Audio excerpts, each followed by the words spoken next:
Y el mensaje que yo quiero compartir en esta mañana no puede ser otro, tiene que ver con el Evangelio y tiene que ver con los discípulos, pero mientras estaba leyendo este texto, yo dije, no, esto tengo que compartirlo porque necesitamos tener cada vez una claridad mayor. Verdaderamente mis discípulos. Yo trato de que cada uno de los títulos de los mensajes no inventarlos, sino tomarlos de la misma palabra, ¿no? Tomarlos de la misma palabra, que la palabra sea la que hable a nuestras vidas, que la palabra sea la que ministre en nuestros corazones, que nos enseñe. Y está basado en lo que el libro de Juan, capítulo 8, el mensaje de esta mañana, verdaderamente mis discípulos, está basado en lo que dice Juan, capítulo 8, voy a leer el verso 31 y el verso 32. Dijo entonces Jesús, dice, a los judíos que habían creído en Él. Dice que Él les dijo a los que habían creído en Él. Ciertamente está hablando con los judíos, pero esa es una palabra que es para todos. Y dice que Jesús dijo entonces Jesús a los judíos que habían creído en Él. Si vosotros, les dice, es decir, si vosotros permaneciereis en mi palabra, seréis verdaderamente mis discípulos. Y acá le está diciendo algo muy importante que nosotros tenemos que remarcar. Lo que él está diciendo es que si permanecieres en mi palabra, seréis verdaderamente mis discípulos. Y claro, vamos a entrar al tema y vamos a profundizar un poco más. Y en el verso 32 dice, y conoceréis la verdad, y la verdad os hará libres. Libertad. Había una de las canciones con la que estábamos alabando ahora, hablaba acerca de esa libertad a la que Dios nos ha llamado. Muchos creyentes posiblemente han escuchado este pasaje, ¿no? Y muchos incluso conocen este pasaje, el del verso 32, ¿no? Y conoceréis la verdad y la verdad os hará libres. Muchos han escuchado acerca de ese pasaje, han escuchado acerca de ese tema, probablemente lo saben de memoria, pero lo cierto, y es justamente la razón por la que estamos aquí, lo cierto es que aún no han experimentado esta verdad en sus vidas. Yo siempre en la escuela de la palabra digo, no estamos aquí para ser cabezones. ¿Y a qué me refiero con cabezones? A llenarnos de conocimiento, porque el conocimiento envanece, yo diría algo más, embrutece, porque conocemos mucha gente con mi esposa que conoce mucho acerca de la palabra, pero no hacen discípulos. Conocen mucho acerca de las cosas de Dios y realmente son extraordinarios maestros, podría decirse de alguna forma, pero no hacen discípulos. No están cumpliendo el plan de Dios en sus vidas. Dios no nos ha llamado solamente a llenarnos de conocimiento, sino que esta palabra tiene que pasar por cada uno de nosotros, tiene que ser viva, tiene que ser real. Entonces, para muchos de estos creyentes que no lo entienden y no lo ven, porque no lo pueden ver, por una sencilla razón, mientras nosotros no veamos o no miremos evangelio, si no entendemos lo que es el evangelio verdaderamente, posiblemente vamos a seguir un rito religioso y vamos a seguir un proceso religioso. Como mucha gente está y no se da cuenta y no perciben que están en un sistema. Y estos creyentes están en una cárcel mental, una cárcel sin puertas, porque no hay puertas, pero están en una cárcel sin cadenas, una cárcel sin barrotes. Están viviendo como esclavos con un Egipto imaginario, es decir, como cuando el pueblo de Dios estaba haciendo y era esclavo en Egipto, y son incapaces, están llenos de temores. Hay un faraón que los domina, hay un príncipe, la Biblia habla del príncipe de este mundo que los domina, los tiene cegados, están llenos de temores y son incapaces de cruzar el Jordán para que puedan entrar a la tierra que Dios ya les dio. ¿Cuántos saben que antes que ellos crucen el Jordán, antes que crucen hacia la tierra prometida, Dios ya se los había dado? Ya se los había dado. Pero ellos tenían que vivir el proceso de la experiencia. No sé si me dejo entender.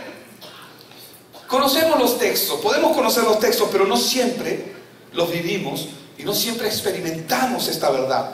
Por eso necesitamos experimentar, nuevamente lo digo, el Evangelio de Dios en nuestras vidas. Y cuando estoy hablando de Evangelio, cuando hablamos de Evangelio, nos referimos a aquellas buenas noticias que Dios ha traído para el hombre, que es la respuesta de Dios al problema del hombre.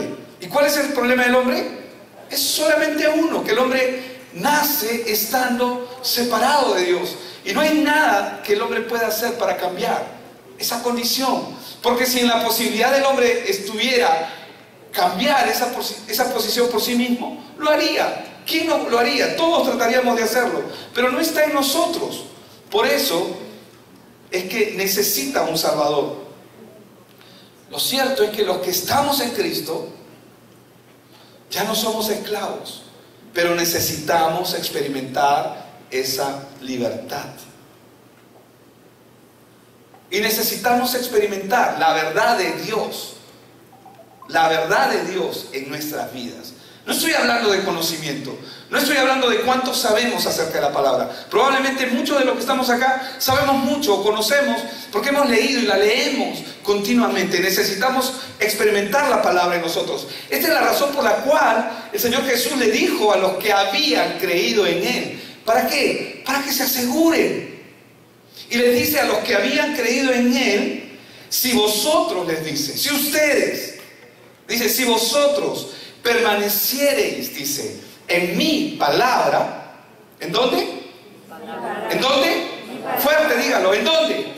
En su palabra. Si vosotros permaneciereis en mi palabra, ¿qué dice? Seréis verdaderamente.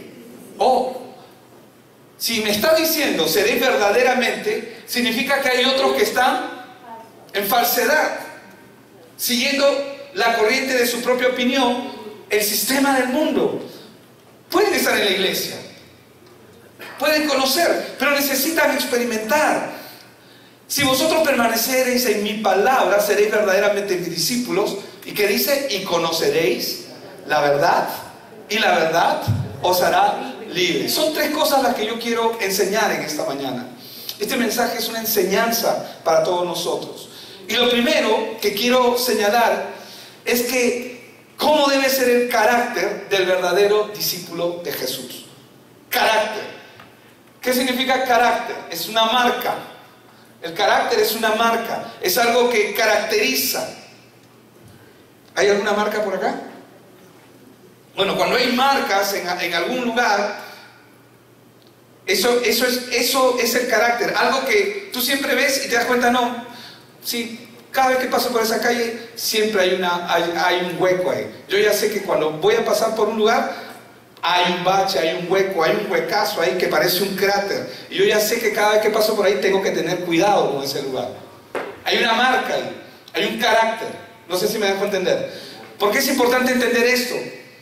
Porque tenemos que entender cómo es el carácter, es decir, cuál es la marca que debe señalar a nosotros, que debe mostrar quiénes somos nosotros, cómo debe ser el carácter del verdadero discípulo de Jesús. Y Él lo dice, si vosotros permanecéis en mi palabra. Es decir, una marca o el carácter que señala a un discípulo es si permaneciera, ¿en dónde? En su palabra. Si permanecieres en mi palabra, dijo Él. Eso es una marca, es un carácter, una característica del discípulo. ¿Cuál es? Permanecer en su palabra. Hermanos, es interesante lo que Él está haciendo, el Señor, aquí, porque lo que Él está estableciendo es que su palabra la está poniendo como la más alta prioridad que debe tener un discípulo.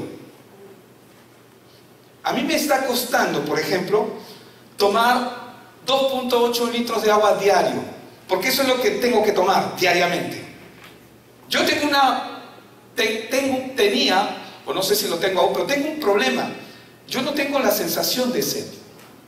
Yo me acuerdo que cuando era niño jugaba en la calle y jugábamos trompo, jugábamos a la chapada, a las escondidas, jugábamos lingo, jugábamos canga. jugábamos bata, todos los juegos que jugábamos. Y yo me acuerdo que cuando terminábamos de jugar, algunos, la nueva generación, muchos no conocen de esos juegos, buscan el aplicativo seguro, pero no, eso se jugaba en carne viva, corríamos, saltábamos, jugábamos con las chapitas, hacíamos un montón de cosas. Y yo terminaba cansado y corríamos a la manguera, ¿no? Y ya, qué rico, ¿no? Y el agua así de cañete, ¿no? De cañaveral, de caño, de frente y tomábamos el agua. ¿Por qué? Porque teníamos sed. Teníamos sed. Inmediatamente nuestro cuerpo nos avisaba, nos alertaba y nos decía que teníamos que tomar agua. Pero hoy yo tengo ese problema, que yo no siento sed. Yo puedo estar todo el día sin tomar agua. Y está mal. Porque he perdido esa sensibilidad en mi ser. Es algo que he perdido. Por eso es que necesito forzarme y acostumbrarme. O sea, tomo agua porque tengo que tomar, pero no tomo agua porque realmente necesito tomar el agua. No sé si me dejo entender. Necesito tomar el agua. El agua es vital. Entonces me cuesta tomar 2.8 litros de agua al día. ¿Por qué? Porque cada media hora o 40 minutos tengo una alerta que probablemente va a sonar en algún momento y me dice tienes que tomar 300.30 mililitros en este momento, ¿no? Y tengo que tomar. Por eso es que estoy con una botella acá y estoy tomando mi agua. A veces nosotros no nos damos cuenta, pero podemos perder la sensibilidad de la palabra, de la necesidad de leer la palabra, de ir a la palabra, porque asumimos que ya lo sabemos, asumimos que ya conocemos. El Señor Jesús le está dando a su palabra la más alta prioridad. Él dijo, si vosotros permanecéis en mi palabra. Él sabe perfectamente que su palabra lo que va a hacer es llevarnos a Él. Y Él nos va a llevar de nuevo a su palabra. Hay una correspondencia, hay una retroalimentación ahí.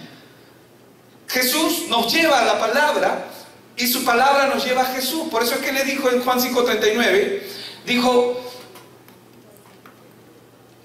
a vosotros os parece, podemos ir ahí un ratito, dice, escudriñad las escrituras, dice, porque a vosotros os parece que en ellas, dice, nos parece, le está hablando a los judíos, a los fariseos, le está hablando al pueblo judío, un pueblo que está acostumbrado a la palabra, le dice, a vosotros les parece que en ellas tenéis la vida eterna. Y es cierto, en la palabra está la vida eterna, pero, ahí añade el Señor, y ellas son las que dan testimonio de mí. Es decir, la palabra, ¿hacia dónde nos dirige? ¿Hacia dónde me lleva? Hacia Cristo. La palabra debe llevarnos a Cristo. Amén. La palabra debe llevarnos a Cristo y Cristo nos va a llevar ¿hacia dónde? Hacia la palabra. Entonces, lo que Él está haciendo es que Él le está dando la más alta prioridad a su palabra. Pero sin embargo, toda la palabra nos habla de Cristo. Desde Génesis a Apocalipsis. Entonces, permanecer en su palabra es permanecer en Él. Permanecer en la palabra de Dios es mantenernos en Cristo. Ahora Él dice, si vosotros permanecéis, dice, en mi palabra, seréis verdaderamente, dice, mis discípulos. Vamos a ver Juan 15, voy a leer el verso 4 y 5. ¿Qué significa esto? Porque Él dice permanecer en mi palabra, si permanecieres. Él usa en ese texto Él usa ese término permanecer. Juan 15, verso del 4 al 5 nos dice, permaneced en mí y yo en vosotros. Como el pámpano, dice, no puede llevar fruto por sí mismo si no permanece en la vid, así tampoco vosotros si no permanecéis en mí. En el verso 5 dice, yo soy la vid, ustedes o vosotros, dicen los pámpanos. El que permanece en mí y yo en él, ¿qué dice? ¿Qué dice? ¿Y cuál es el fruto que el Señor espera de nosotros? Que haya buen sonido, que seas querendón con la gente, que abraces a la gente, que ames a la gente. discípulos. Los frutos que el Señor demanda son discípulos. ¿Sabe qué es lo que el Señor hace? Cuando Él ve un árbol, si tuviéramos un árbol de manzana con las manzanas más ricas acá, ¿qué se te provoca? Ir y coger una manzana, ¿no es así? Y la coges y la comes, te deleitas en el fruto. Cuando Dios quiere fruto de nosotros, Él quiere disfrutar de lo que Él ha establecido. ¿En qué se deleita el Señor? En que llevemos mucho fruto, es decir, que hagamos discípulos. Entonces, yo soy la vid, dice en el verso 5, vosotros los pámpanos, el que permanece en mí y yo en él, o sea, el que permanece en mí y yo en él, hay una retroalimentación. Yo en él y él en mí. Él en mí y yo en él. Lleva mucho fruto, porque separados de mí, nada podéis hacer. Este verbo que él está usando, permanecer, yo permanezco, tú permaneces, él permanece, no es como nosotros lo entendemos conceptualmente. Él cuando está hablando este verbo permanecer, que también se menciona en Juan 8, que lo leímos, Juan 8, 31 y 32, y en Juan 15, que es los versos que acabamos de leer, no significa, permanecer no significa estar presente, porque yo puedo estar con alguien, pero no significa que esté con esa persona. No sé si me dejo entender. No significa estar presente, sino nos habla de mantener una comunión íntima y permanente. Ese permanecer que el Señor está usando habla de una relación íntima. O sea, es un concepto más allá del que nosotros como occidentales tenemos, porque tenemos una forma de ver las cosas diferentes. Por eso vamos a verlo con más claridad en 1 Juan 4:16. En 1 Juan 4:16, ¿qué vemos? Dice, y nosotros hemos conocido, dice, y creído el amor que Dios tiene para con nosotros. Dios es amor, y el que permanece, dice, en amor, permanece ¿en quién? En Dios, y Dios en él. Aquí lo que la palabra nos está mostrando es que la permanencia, la inmanencia, es decir, la relación que nos mantiene en él, es mutua. Es mutua, es un feedback, es una retroalimentación. Yo en él y él en mí. No sé si me dejo entender. Por eso dice, Dios es amor, y el que permanece en amor, permanece en Dios y Dios en él. Aquí se nos habla de que la permanencia es mutua, y ahora el Señor, cuando Él ora por nosotros, sus discípulos, ¿cuántos dicen amén? Amén. No importa si has venido por la primera vez. Si tienes el privilegio de escuchar este evangelio, es porque Dios tiene un plan para ti. Y acá dice, en Juan 17:9, y voy a leer luego el 10, y el 14 y el 17. Miren lo que Él está hablando y lo que Él está diciendo. Escuchen con atención lo que el Señor está diciendo. Yo, dice, ruego por ellos. Juan 17:9. Yo ruego por ellos. ¿Qué dice? No ruego por el mundo. Ah, pastor, me confundes. Está diciendo que ruega por ellos y no por el mundo. Él está rogando por los discípulos, no por el mundo. Eso está claro. Y ahí dice, sino por quién. Por lo que me diste. ¿Qué dice la palabra? Nadie puede venir a mí. ¿Qué dijo el Señor Jesús? Si el Padre no lo trajere. Si yo estoy en Cristo, es por disposición y gracia del Padre, no porque a mí se me ocurrió, porque en mí no hay nada bueno. Así es. Por lo que me diste. ¿Por qué dice? Porque ¿qué le dice? ¿Qué le dice el Señor al Padre? El Señor Jesucristo, ¿qué le dice al Padre? Porque tuyos son. Y en el verso 10 dice, y todo lo mío es tuyo, y lo tuyo mío. Ya eso ya se parece a mi esposa cuando estamos hablando, ¿no? Todo lo tuyo es mío y lo mío es tuyo. Dice, y he sido, dice, glorificado en ello. ¿Cómo? Un ratito. Él está diciendo que nosotros hemos sido glorificados en Él. Pero si yo todavía me veo imperfecto, yo todavía veo la miseria de mi carácter, veo las diferentes áreas, pero dice que yo he sido glorificado. Si Él me llamó, ¿qué dice la palabra? La buena obra que Él ha empezado, Él la va a perfeccionar hasta el día de Jesucristo. Verso 14 dice, y acá dice, yo les he dado, ¿qué nos ha dado? Tu palabra. Por eso es que el Señor dice, si permanecieres en mi palabra, dice. Y el mundo, ¿qué dice? Los aborreció porque no son del mundo, como tampoco yo soy del mundo. Verso 17, santifícalos en tu verdad. Mucha gente piensa que la santificación consiste en todo lo que tú puedas hacer para ser santo. No, en la medida en que tú tienes mayor intimidad y relación con la palabra, te santificas. Porque una de las cosas que hace la palabra es que te aleja del pecado. Así es. Santificarlos en tu verdad, tu palabra es verdad. Verso 20 dice, mas no ruego solamente por estos. Gloria a Dios, porque estaba hablando con sus discípulos y estaba hablando por ellos, sino también por los que han de creer en mí por la palabra.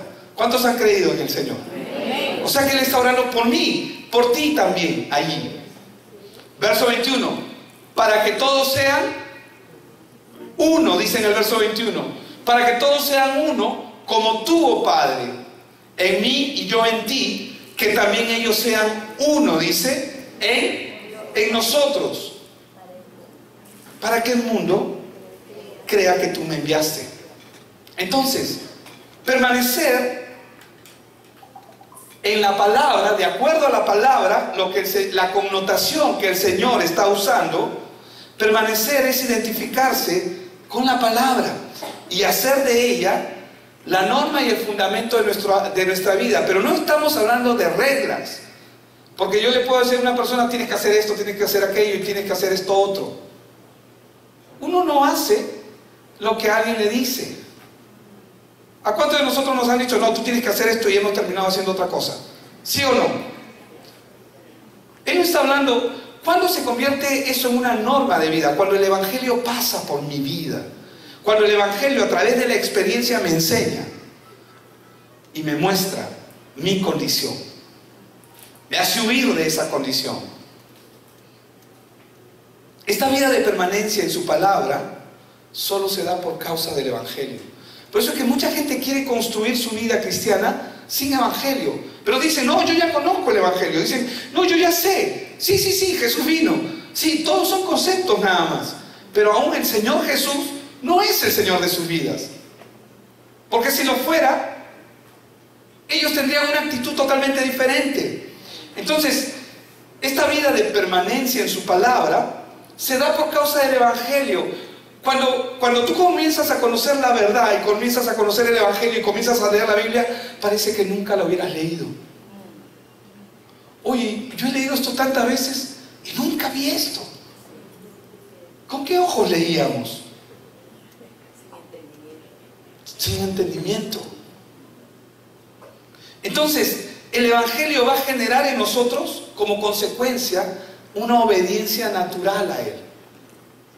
Como consecuencia. Esto es lo que hace un verdadero discípulo de Cristo. Entonces, estamos viendo tres cosas importantes que estamos considerando de acuerdo al verso de Juan 8, 31 y 32. Si vosotros permaneciereis en mi palabra, seréis verdaderamente mis discípulos y conoceréis la verdad, y la verdad los hará libres. Lo primero que estamos viendo es que el carácter lo que va a hacer esta palabra nos muestra cómo debe ser el carácter del verdadero discípulo. Y el carácter del verdadero discípulo es su permanencia en la palabra. Hermano, ¿cuántas veces yo leía la Biblia y... ¿Les ha pasado a ustedes? Algunos incluso quieren dormir. Ya sé qué hago ya para dormir. Y se ponen a leer la Biblia y se duermen. Se duermen. ¿Saben por qué? Porque la palabra aún no está claro el Evangelio en su vida, pero cuando el Evangelio es claro en tu vida, te produce el querer como el hacer. Hay un deseo. Disfrutas la palabra. Disfrutas. ¿Cuántos disfrutan un mango papaya? Ese mango, el Edward creo que se llama, ¿no? Qué rico, ¿no? Yo lo corto para mí y para Alejandra. A mi esposa no le gusta porque es muy dulce, dice. Pero a mí me encanta. Y comértelo así, ¡qué delicia! Lo disfrutas. Así debiéramos de disfrutar la palabra. Pero ¿por qué no la estamos disfrutando muchas veces? El segundo punto es que ahora discípulo es conocer la verdad. ¿Qué significa conocer la verdad? Y este conocer, porque dice, y conoceréis la verdad, ¿cierto? Y la verdad os hará libres. Este conocer significa mucho más para la cultura de Occidente, es decir, para la cultura también del Medio Oriente. Ellos tienen conceptos muy diferentes a nosotros. Yo diría que son similares, pero ellos lo tienen más profundo. El verbo conocer, tanto como conocer como la verdad, para el judío tiene una significancia que nosotros no entendemos. Porque conocer es más que un conocimiento mental, es tener el conocer del cual habla el Señor Jesucristo, y conoceréis la verdad, habla de una experiencia personal. Ojo, yo no estoy hablando de que vas a ver ángeles y que de repente vas a ver milagros, sanidades. No, yo no me estoy refiriendo a ese lado místico que también ocurre en el Evangelio. Yo me estoy refiriendo a la experiencia de conocer al Señor en espíritu y en verdad, no en la carne y en mentira. Por eso ese conocer que el Señor habla de una experiencia personal que trasciende en la persona y le lleva a dar fruto. Le lleva a dar fruto. Vamos a ver un ejemplo en la palabra para entender este conocer que el Señor está hablando. Y lo vamos a ver en un ejemplo sencillo, en Génesis 4, verso 1. Dice, conoció Adán a su mujer. ¿Cuántos saben que ese conocer del que está hablando ahí es un conocer de intimidad sexual, de intimidad más profunda? ¿Verdad? No es que la conoció, hola, le dio un besito, ay, ¿cómo está? Sí, bien, bien, y se fueron, cada uno a su casa. No, es un conocer íntimo. ¿Y qué dice? Conoció Adán a su mujer, Eva, la cual concibió y dio a la luz. ¿Cuántos de ustedes salen a la calle y conocen a alguien y al día siguiente está dando a luz? No es cierto. ¿Verdad que no? Más te vale. Cuando él está hablando de un conocer, él está hablando de un conocer. El conocer que la palabra está planteando aquí es un conocer íntimo. Un conocer íntimo hacia él. Y conoceréis la verdad. ¿Quién es la verdad? Cristo es la verdad. Y conoceré. ¿Y sabes qué te lleva a conocer la verdad? Fruto. ¿Por qué fruto? Porque lo conoces y es inevitable que dé fruto. ¿O no es así? Ahora, vamos a ver el contraste que hace Pablo con los que creen conocer algo, pero están en nada. Digo, amigo, están en nada. 1 Corintios capítulo 8, y voy a leer del verso 1 al 3. ¿Qué dice? En cuanto a los sacrificados a los ídolos, dice, sabemos que todos tenemos conocimiento. Todo el mundo sabe que es un ídolo acá, ¿verdad? Ellos también lo sabían.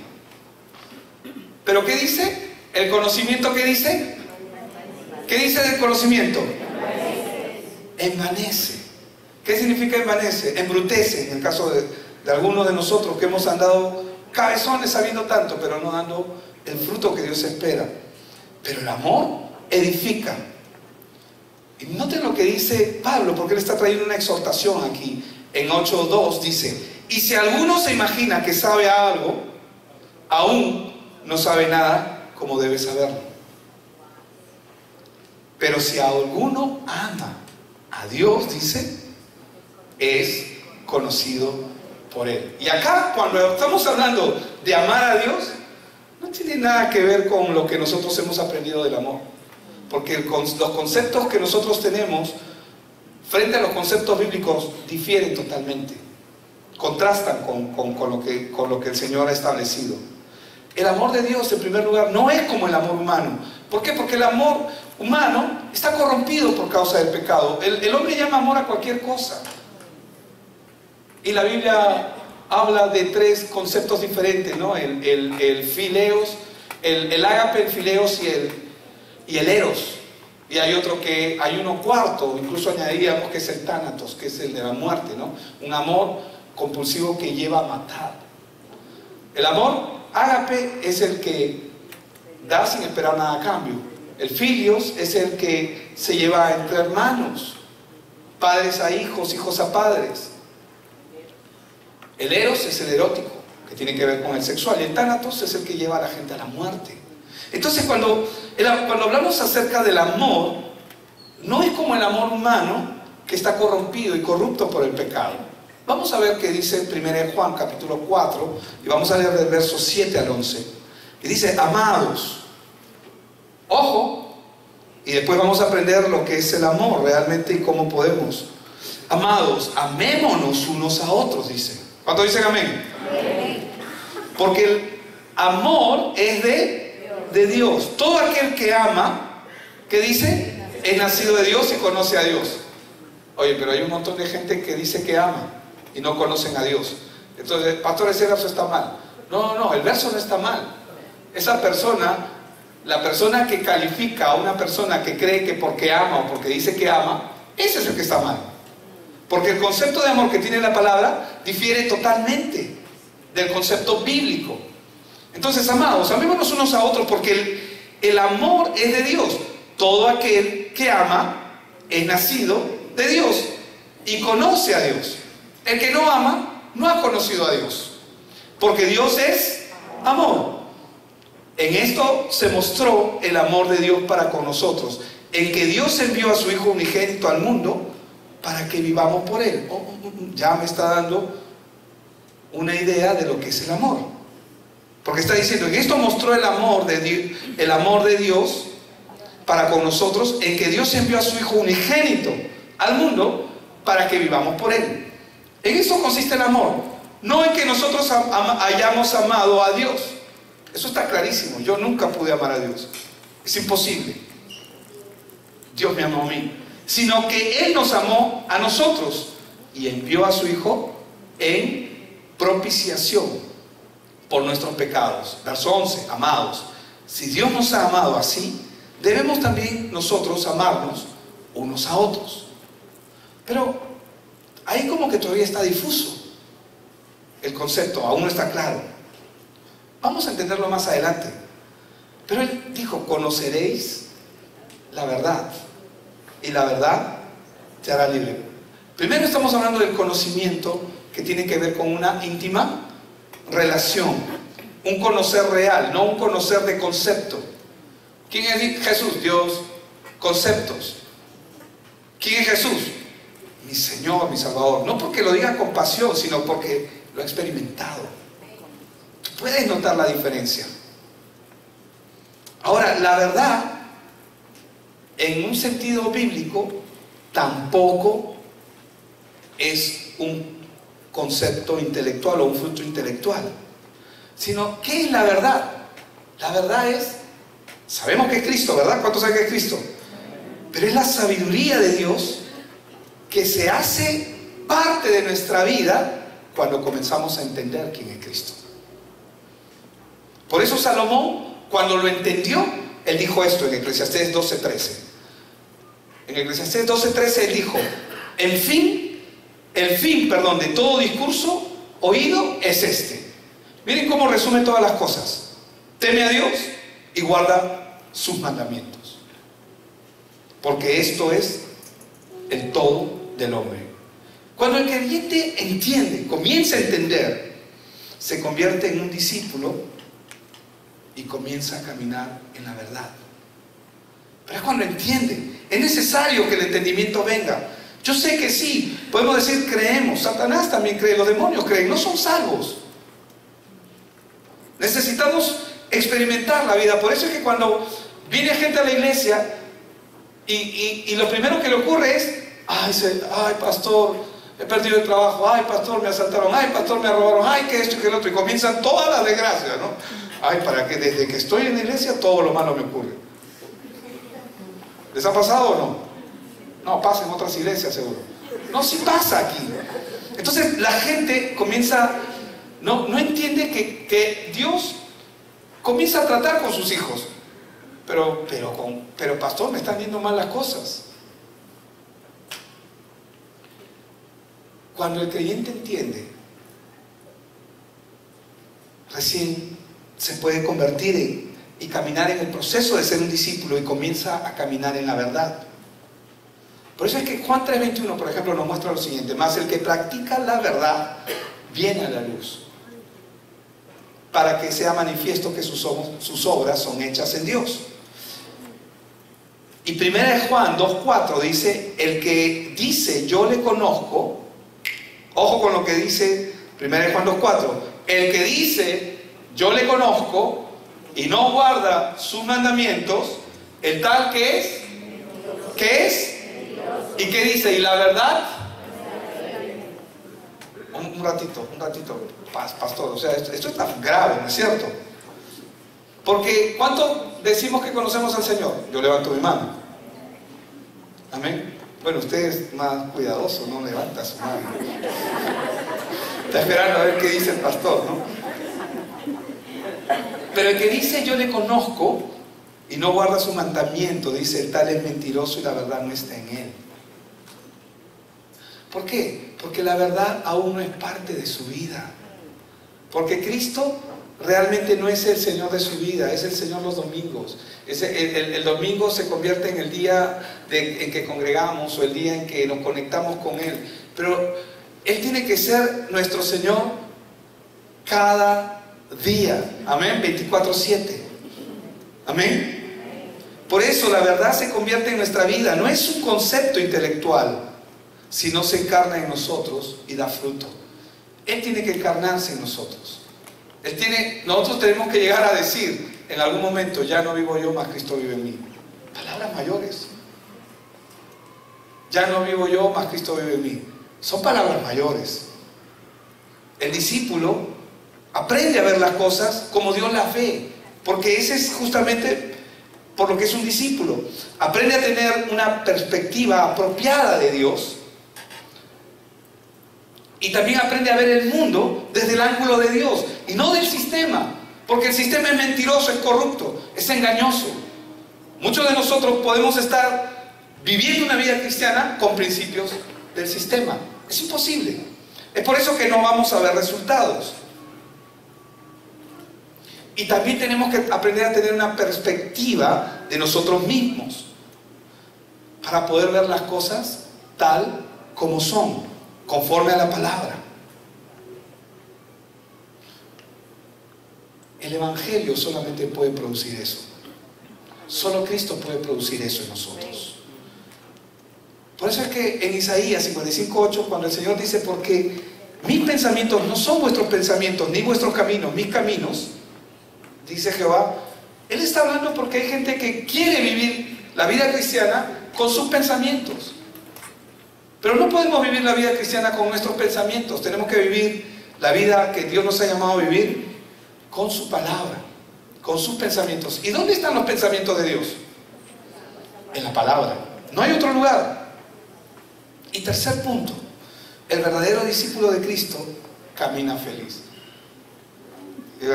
Algunos dirán: ay, el pastor siempre sonríe, ¿no? Anda feliz. Pero hermanos, verdaderamente el verdadero discípulo de Cristo camina feliz. ¿Sabe por qué? Porque anda expectante. Anda expectante con lo que Dios va a hacer en su vida. No se anda lamentando. No se anda: ay, ahora, ay. No se anda quejando. Anda expectante porque cada cosa que le pasa comienza a entender y comienza a buscar en Dios: Señor, ¿y esto? ¿Y aquello? ¿Y por qué? Y comienza a buscar en Dios. Por eso es que dice ahí: y la verdad os hará libres. ¿Qué significa que la verdad nos hará libres? El hombre ama su libertad, pero no puede experimentar libertad si ignora la verdad, es decir, si ignora realmente quién es Cristo. Por eso es que de alguna manera ignora lo que es la verdadera libertad. La verdad de la palabra, ¿qué hace con nosotros? Nos santifica, nos libera, nos limpia, pero nos libera de la ignorancia. ¿Por qué insistimos tanto en el discipulado nosotros? No porque queremos hacer que la vida de la persona sea cargada, pesada. Ay, es que tengo que ir hasta aquí, tengo que hacer y esto y que el otro. Y priorizamos cualquier otra cosa antes que el discipulado. Pero no entendemos que en el discipulado vamos a aprender. quién es Dios. Tú estás escuchando este mensaje ahora, pero yo no estoy hablando contigo, no hay un feedback, ahí no hay una retroalimentación, que tú hablas y yo te escucho y tú hablas. No, acá es como si fuera un monólogo, yo estoy hablando, estoy solamente enseñando la palabra, pero en el discipulado es diferente, porque podemos hacer las preguntas que necesitamos. Amén. Todos están bajo discipulado, ¿verdad? Amén. Sí, algo bien tímido ese amén. Espero que todos estemos bajo discipulado. Y nos estamos juntando, porque podemos estar bajo discipulado, pero nos estamos juntando.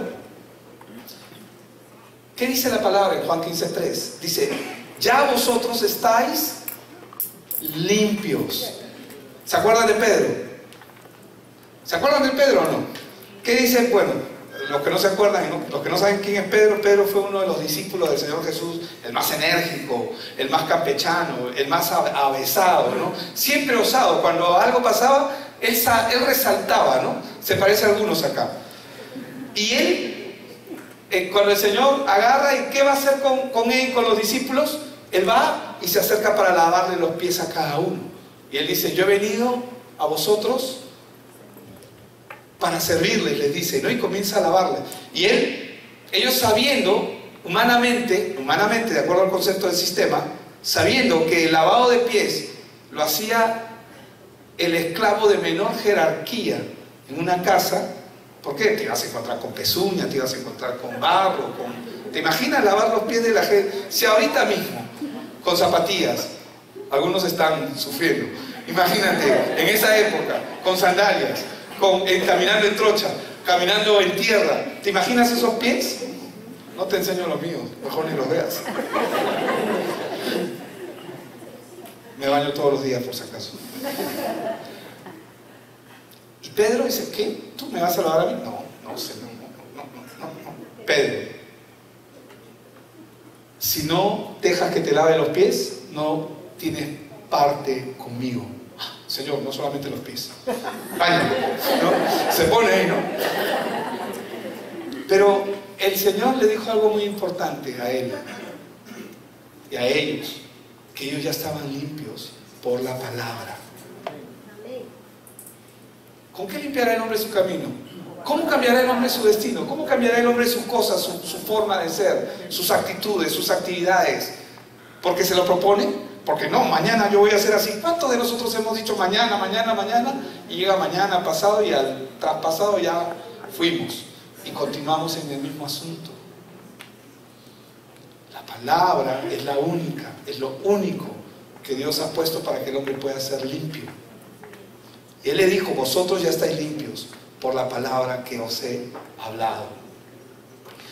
La ignorancia del Evangelio, de conocer quién es Cristo, y la ignorancia de la palabra impide al cristiano ver la realidad, ver su realidad, ver las cosas correctamente. Y también le impide ver el verdadero valor de lo que está ocurriendo. ¿Cómo es posible que Santiago diga, tened por sumo gozo, ¿no? O sea, yo me imagino a Santiago hablando así con una alegría. Tened por sumo gozo cuando te halles en diferentes pruebas, ¿no? ¿Quién está contento cuando le botan del trabajo? ¿Quién está contento cuando tiene pérdidas? ¿Quién está contento cuando comienza a pasar dificultades? ¿Cuántos se alegran? Pero él, emocionado, ¿no? Con pasión. Tened por sumo gozo cuando os halléis en diversas pruebas, sabiendo que... ¿Pero por qué lo dice? Porque, hermanos, algo que el creyente no entiende y no sabe es que la forma en que Dios se da a conocer a nuestras vidas es por medio de las pruebas. ¿Quieres conocer a Dios? Vas a comenzar a pasar pruebas. ¿Pero por qué? Porque las pruebas nos van a permitir ver a Dios en nuestra vida, ver a Dios en medio de nuestro caminar. Nos van a permitir verlo, ver que Él es el Señor y que tú eres su Hijo. Por eso es que cuando pasas la prueba, por eso es que dice que vamos de gloria en gloria y de victoria en victoria. Por eso es que Santiago dice con emoción, tened por sumo gozo, alégrate, regocíjate. Y algunos están orando, que Señor, que no me pase esto, por favor, que no quiero pasar esto, y no aquello. Pero es necesario.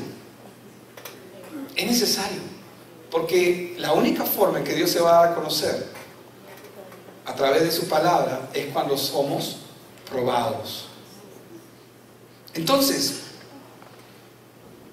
el pecado es el fruto de nuestra concupiscencia, de nuestra naturaleza. El pecador es esclavo del pecado por naturaleza, porque es seducido y atraído por sus propios deseos. En lugar de ser él el dueño de sus deseos, los deseos lo dominan a él.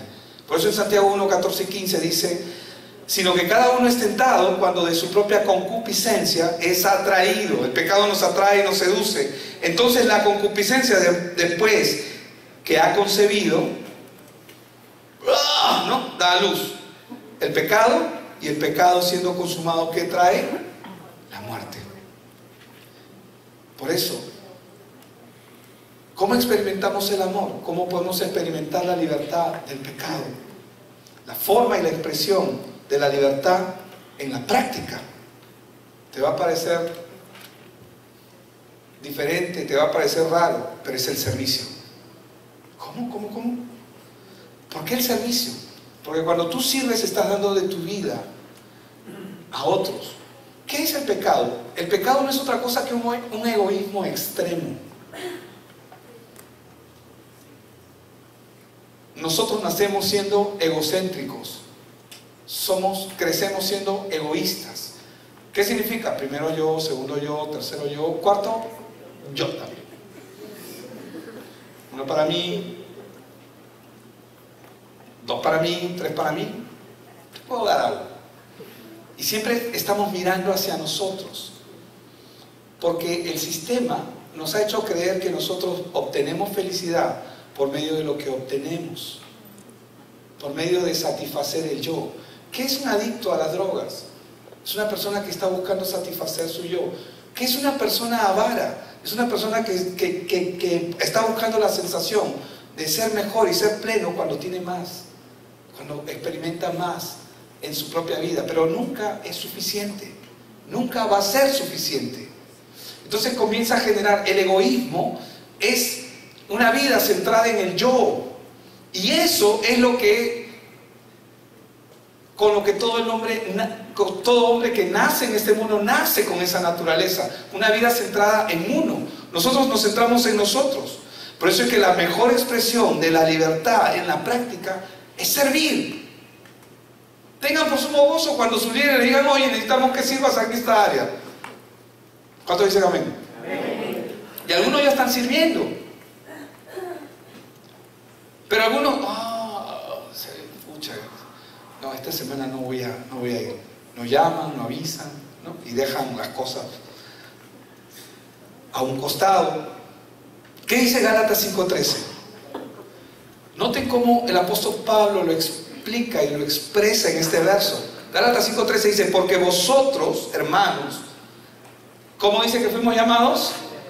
A libertad fuisteis llamados. Solamente que no uséis, diga conmigo, no usar.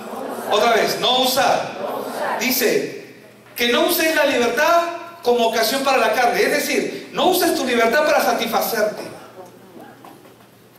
¿Me está escuchando? No uses la libertad para satisfacerte. No uses la libertad para beneficiarte. Sino que dice: servíos. Sírvanse, sino servíos por amor los unos a los otros. Entonces, ¿cuándo yo comienzo a dejar de ser un egoísta? Cuando comenzamos a servir. Qué importante el servicio, Jenny. Por eso estamos sirviendo, ¿verdad? Con todos los sugieres, los anfitriones, los maestros en la escuela dominical, el ministerio de alabanza, los que ponen el sonido, los que están en la proyección. Todos están sirviendo en simultáneo y se gozan, ¿verdad? Sí, ¿verdad? No me engañes. Te gozas, ¿verdad? Sí, pastor, sí, claro, sí. Gózate en el Señor, amén. Porque deja de ser egoísta. Ay, pastor, que no puedes, que justo a las 7 tengo esa reunión y no, pero puedes estar o no, porque vamos a ensayar esa hora. Ay, pero que voy a hacer lo posible. Ay, que me ha llamado Ángel y me ha dicho que Sí, pero no sé, pone cualquier pretexto, ¿no? Dile cualquier cosa, ¿no? Y comenzamos ahí. Pero eso no pasa acá, estamos hablando de otro ángel y de otro ministerio de alabanza, ¿no? De otros maestros, estamos hablando de otros, ¿no? Esos egoístas, ¿no? Entonces, ¿qué es lo que Dios está buscando? ¿Cómo nosotros, si Él dice que hemos sido llamados a libertad y está diciendo que no usemos esa libertad para la carne, lo que nos está diciendo es que no uses la libertad que Dios te ha dado para tu beneficio. La libertad que tenemos en Dios debe bendecir a alguien más. Brindar el evangelio es bendecir a alguien más. Servirle. Jesús, cuando estaba lavándole los pies, yo estoy con vosotros como el que sirve. Si alguien quiere ser grande en el reino de los cielos, sirva a los demás. Pero a veces amamos ser servidos, ¿verdad? Nos gusta. ¿A quién le gusta el desayuno en la cama? Bueno, a mí nunca me lo traen, pero... No, sí. A veces, varias veces, ¿no? Pero yo tampoco lo hago. Yo tampoco lo hago. ¿Me dejo entender? Yo tampoco lo hago. Entonces, pero necesitamos buscar servirnos unos a otros. La disposición de servir por amor a los demás nos libera. Escúcheme bien lo que le voy a decir. Nos va a liberar del peor enemigo de la libertad. El peor enemigo que nosotros tenemos, nosotros mismos. Nos va a libertar de nosotros mismos. ¿Saben por qué? Porque el hombre pierde su vida en el intento, en ese concepto falso de creer, de enfocarse en sí mismo, y busca salvar su yo. Por eso es que, ¿qué dijo el Señor Jesucristo? El que busca su vida, la perderá, pero el que pierda su vida por causa mía, ¿qué dice? La hallará. El secreto de la palabra está abierto a todo, pero no lo podemos ver porque tenemos un sistema que nos ha enseñado todo lo contrario. Todos los problemas que hoy vemos en la humanidad solamente se debe a una sola razón: a que el egoísmo se sigue incrementando. El egoísmo sigue creciendo, sigue creciendo. Por eso en Romanos 13:8 dice: no debáis a nadie nada, dice, sino el amaros unos a otros, porque el que ama al prójimo ha cumplido la ley. Y ahora vamos al concepto del amor que hablábamos hace un rato. ¿Cómo demostramos que amamos? Cuando servimos. ¿Cómo nos demostró Dios su amor? Cuando Él vino, no solamente a rescatarnos, vino a servirnos. Vino a servirnos. Por eso dice: el que ha cumplido la ley se ha liberado. La verdad de Dios, llevada a la práctica, nos va a proporcionar verdadera libertad, no una libertad conceptual. Yo sé que somos libres en Cristo, lo sabemos, pero tenemos que experimentar esa libertad. La verdad de Dios llevada a la práctica proporciona verdaderamente la libertad, la verdadera libertad, pues comienza a cortar los prejuicios, a sacarlos, a extirparlos, nuestros errores, nuestros falsos conceptos, y restablece al hombre, lo restablece a la condición original, como Dios lo creó. ¿Cuál es la condición original, pastor? Génesis 1, 27 y 28. Ahí está nuestra condición original. Pero esa es una condición que nosotros no vivimos, solamente la vivió Adán. Pero nosotros experimentamos ese nuevo reboot, ese nuevo reinicio, solamente por medio de Cristo. Cuando Cristo viene a nuestra vida, nosotros reiniciamos. Nuestros conceptos del sistema tienen que desaparecer. ¿Saben lo que yo a veces estoy haciendo? Y parezco un loquito a veces. Digo, no, esto no es mi pensamiento, esto no es mío, fuera, no es mío. Necesitamos sacar los pensamientos del sistema, los pensamientos del mundo, y comenzar a establecer los pensamientos de Dios en nosotros. Y Gálatas 1:14, y con ese verso voy a terminar. Porque toda la ley en esta sola palabra se cumple. ¿Cómo? Amarás a tu prójimo como a ti mismo. ¿Qué significa eso? Le servirás. Porque cuando comenzamos a servir, el egoísmo comienza a desaparecer. Y ¿saben? Hay algo más que vamos a experimentar y experimentamos. Cuando tú sirves a los demás, te sientes bien, te sientes gozoso, te sientes alegre. ¿Cuántos en algún momento han experimentado que hay una persona que está necesitada? Ya, claro, nosotros le podemos dar un sol, 2 soles, pero de repente has dado 15, 20, 30, 40, 50 soles. Has hecho algo que te ha costado, pero te has sentido bien. ¿Cuántos lo han experimentado? Cuando tú sirves a los demás, te sientes mejor. ¿Cómo libero el egoísmo? ¿Cómo me salgo de mí mismo? Dándome a otros. El corazón del hombre se beneficia y se ensancha, hermanos, en la medida que conocemos quién es Cristo. No de concepto, tenemos que experimentar la verdad de Él. Y esto nos va a llevar a servir, a servirnos unos a otros, a verdaderamente servirnos. Juan 8, 31 y 32 lo leo para finalizar. Dijo entonces Jesús a los judíos que habían creído en Él: si vosotros permaneciereis en mi palabra, seréis verdaderamente mis discípulos y conoceréis la verdad, y la verdad os hará libres. Amén. Vamos a